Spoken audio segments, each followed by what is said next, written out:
Yo, meron akong bago i-share sa'yo na alam ko makakatulong to. At kung nakatulong to sa'yo, i-share mo to sa iba para makatulong din. Okay? Maikling background lang. So, nandito tayo sa barracks namin. Pero isang kasamahan ko na dala siya ng ano niya, super kala niya. And then, di niya alam na lilinisin ko tayo using yung super kala niya. Panoodin nyo para baka mamaya mangyari to sa inyo. At least, alam niyo na kung anong gagawin niya. Okay? Panoodin nyo. Intro muna, pasok! Isagang Ibarra, Isagang Ibarra, Isagang Ibarra, Isagang Ibarra. Ito na yung kalan na lilinisin natin na dala ng kasama ko na hindi niya alam na lilinisin ko. Yan. O, tinan mo naman. Sobrang dumi, o. Yan, ito yung itsurang yan. At papakita ko sa inyo kung paano ko ginawa na naging ganito. Yan, napakaganda, di ba? Okay. So, ganito yung itsura niya. Tapos, naging ganito. So, panoodin mo tong video na to para malaman mo kung paano ko ginawa yung ganito. Yan, diba? Ganito yung itsura niya. Napakadumi. Possible yung sa loob na may bara-bara na yan, corrosion. Kahit nakalagay itong top unit na yan, sigurado may bara na yan doon. So, panoorin itong video na to kung ano yung ginawa ko. Paano naging ganito? Yan, o. Ganda, diba?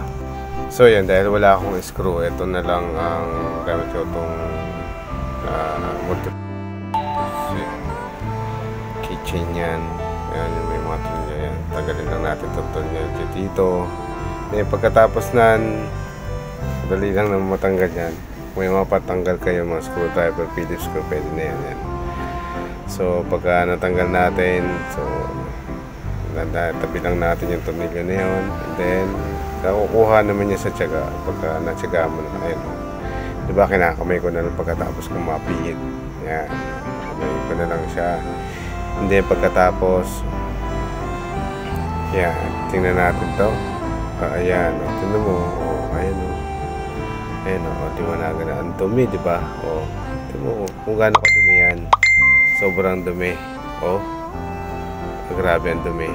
O, sigurado may bara yan. Or else, kung walang bara, check natin. Tignan mo to, ito yung loob nito. Ayan o.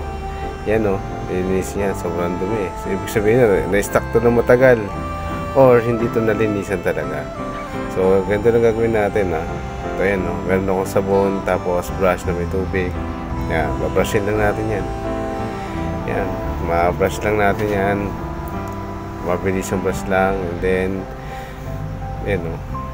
Para matanggal yung dumi doon sa loob. Ano? Yan. Makapansin mo. Mamaya mapapakita ko naman sa inyo kung may bara o wala. Yan o. Linisin natin. Yan. O, kuskusin lang. Ganyan lang ng paglilinis na. Hindi mo na kailangan tanggalin yung ano na yan. Mamaya natin na tatanggalin niya pagka talagang ano, may sira. Oh, yan o.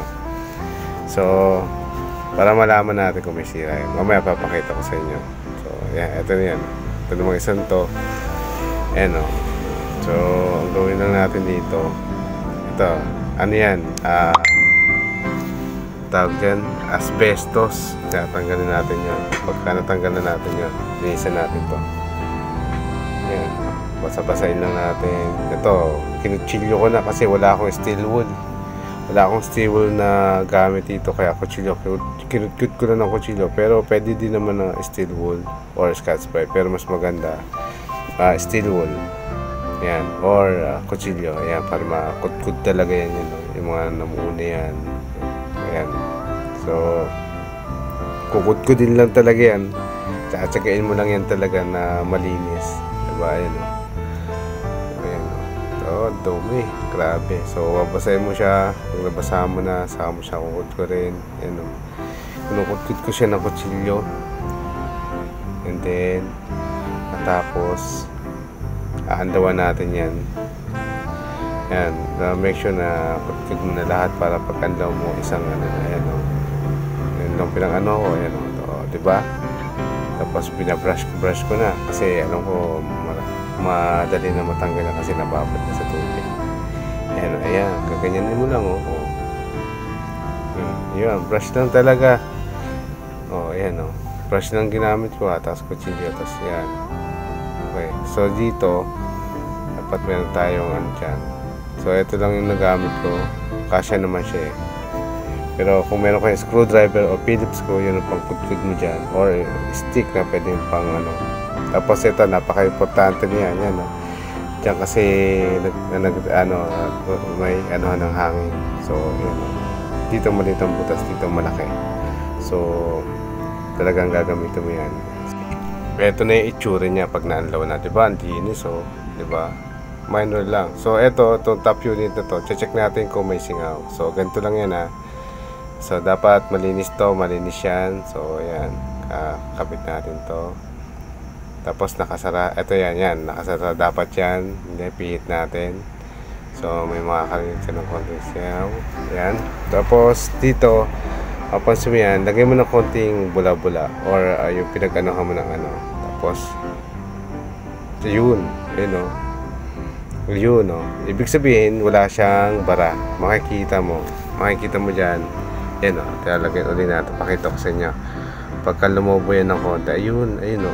Makikita mo, may lumalabas na ano, hangin o may nagbabago yung ano. May butas talaga. So, wala siyang bara. So, pwede po yan.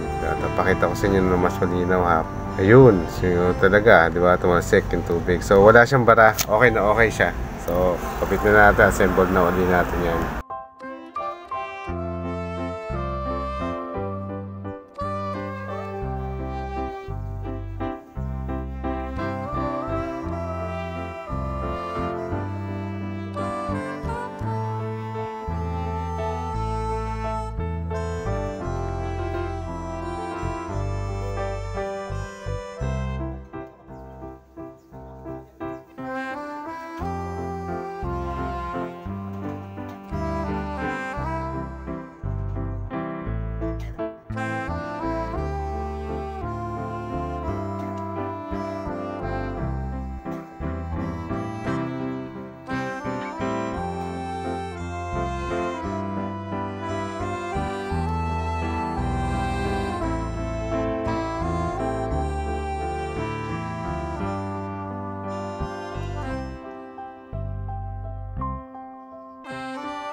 Yan, kakapit na natin. So, madali lang to. Yan, pihitin lang natin. Okay, so, fit na. Pipitin yung dalawang paa. Tapos, higpitin nyo sa ilalim ng hawak. Okay, para hindi masira yung thread. Okay, so, pagkatapos, para pakapakita ko lang sa inyo, yan, yung bubble test. Yan, yung may sabon niya na pinag-anuhan. So, pagka makikita nyo, walang bubbles na nangyayari. Ibig sabihin, walang singaw. Walang singaw na nagaganap. Okay.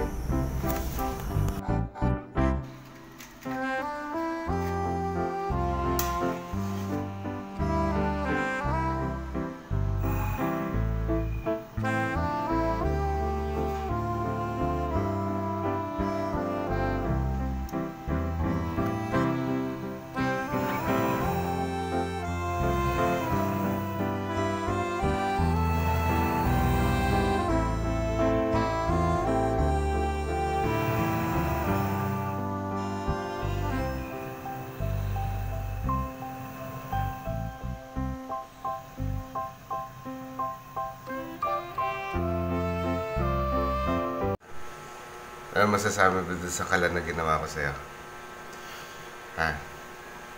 No, ginawa ko yung kalan mo ah. Nakita mo na ba? Oo. Ano masasabi mo? Maganda ba? Siyempre. Ha? Tuwa ka naman. 5'9" ko, ayan o. Pogi yan. Nagdilim pa dito sa loob ng bahay namin eh. Papasok na yan. Yun, sana may natutunan ka doon. At meron pala akong mga binibenta dito sa baba yung mga description. Yan, mga nakasulat naman dyan. Sana makabili ka. Thank you sa panonood. I never answer to no, man, I still go